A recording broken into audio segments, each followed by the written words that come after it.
Hi friends, welcome back to Shabana channel.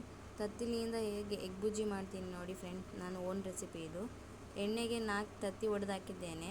ಈಗ ಆಮೇಲೆ ಅರಿಶಿಣ ಹಾಕಿದ್ದೇನೆ, ಉಪ್ಪು ಹಾಕಿದ್ದೇನೆ. ಸ್ವಲ್ಪ ಫ್ರೈ ಮಾಡಿ ಫ್ರೆಂಡ್ಸ್, ಬೇಸ್ ಫ್ರೈ ಆಗಲಿ. ಅದು ನಿಮಗೆ ಚಿಕ್ಕ ಚಿಕ್ಕ ಪೀಸ್ ಬೇಕಂದರೆ ಸಣ್ಣಾಗಿ ಚೆನ್ನಾಗಿ ಫ್ರೈ ಆಗಬೇಕು, ಇಲ್ಲ ದೊಡ್ಡವಿರಲಿ ಅಂದರೆ ಮಾಮೂಲಿ. ಈಗ ನಾನು ಧನಿಯಾ ಮಸಾಲ ಹಾಕಿದ್ದೇನೆ, ಖಾರ ಪುಡಿ. ಈಗ ಮತ್ತೆ ಫ್ರೈ ಮಾಡಿ ಫ್ರೆಂಡ್ಸ್, ಬೇಸ್ ಫ್ರೈ ಆಗಲಿ. ಸ್ವಲ್ಪ ಕುದಿಯೋಕೆ ಬಿಡೋಣ ಫ್ರೆಂಡ್ಸ್. ನೋಡು, ಕುದ್ದು ಈ ಥರ ಆಗಿದೆ ನೋಡಿ ಫ್ರೆಂಡ್ಸ್. ನೋಡಿ, ಚೆನ್ನಾಗಿ ಬಂದಿದೆ ನೋಡಿ.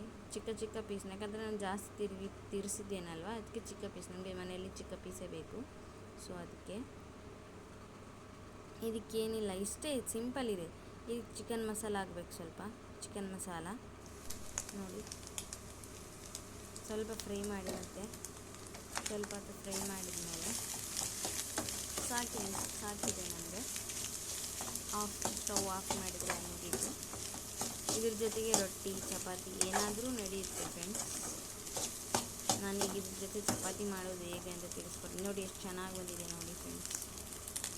ಇದ್ರ ಜೊತೆ ಚಪಾತಿ ಹೇಗೆ ಮಾಡೋದು ಅಂತ ಹೇಳ್ಕೊಡ್ತಿದ್ದೇನೆ ನೋಡಿ. ಗೋಧಿ ಹಿಟ್ಟು ತೊಗೊಂಡಿದ್ದೇನೆ 1 ಕಪ್ಪು. ಇದಕ್ಕೆ ಸ್ವಲ್ಪ ಉಪ್ಪು ಮತ್ತು ಸ್ವಲ್ಪ ಎಣ್ಣೆ ಹಾಕ್ತಿದ್ದೀನಿ ಫ್ರೆಂಡ್ಸ್. ಸ್ವಲ್ಪ ಎಣ್ಣೆ ಹಾಕಿ ನೋಡಿ, ಬೇಸ್ ಕಲಿಸ್ಬೇಕು ಫ್ರೆಂಡ್. ಎಷ್ಟು ಕಲಿಸ್ತೀವೋ ಅಷ್ಟು ಚೆನ್ನಾಗಿ ಬರುತ್ತೆ ಚಪಾತಿ, ಸಾಫ್ಟ್ ಬರುತ್ತೆ ಚಪಾತಿ. ಸೊ ಅದಕ್ಕೆ ಎಣ್ಣೆ ಉಪ್ಪು ಎಲ್ಲ ಹಾಕಿ ಕಲಿಸಿದ್ದೇನೆ. ಚೆನ್ನಾಗಿ ಕಲಿಸಿ ನೋಡಿ. ಒಂಥರ ಗೋಧಿ ಹಿಟ್ಟಿನ ಡೋ ಮಾಡಬೇಕು ನೋಡಿ, ಈ ಥರ ಮಾಡಬೇಕು ಚಪಾತಿ ಹಿಟ್ಟು.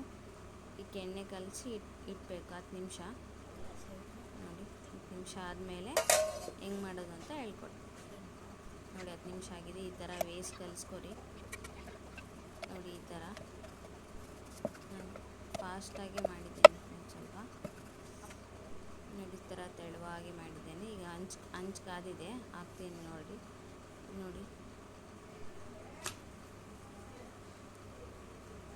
ಇಷ್ಟೇ ಚಪಾತಿ. ಸ್ವಲ್ಪ ಎಣ್ಣೆ ಹಾಕ್ಬೇಕು ಸೈಡಲ್ಲಿ, ಯಾಕಂದರೆ ನೈಸಾಗಿ ಬರುತ್ತೆ ಅಂತ, ಮೃದು ಆಗುತ್ತೆ ಎಣ್ಣೆ ಹಾಕಿದ್ದರಿಂದ ನೋಡಿ.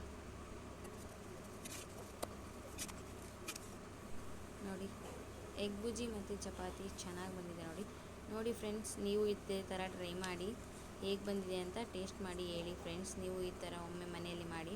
ನನ್ನ ಚಾನಲ್ನ ಸಬ್ಸ್ಕ್ರೈಬ್ ಮಾಡಿ, ಶೇರ್ ಮಾಡಿ, ಕಮೆಂಟ್ ಮಾಡಿ ಫ್ರೆಂಡ್ಸ್. ಇನ್ನೇನಾದರೂ ಬೇಕಾದ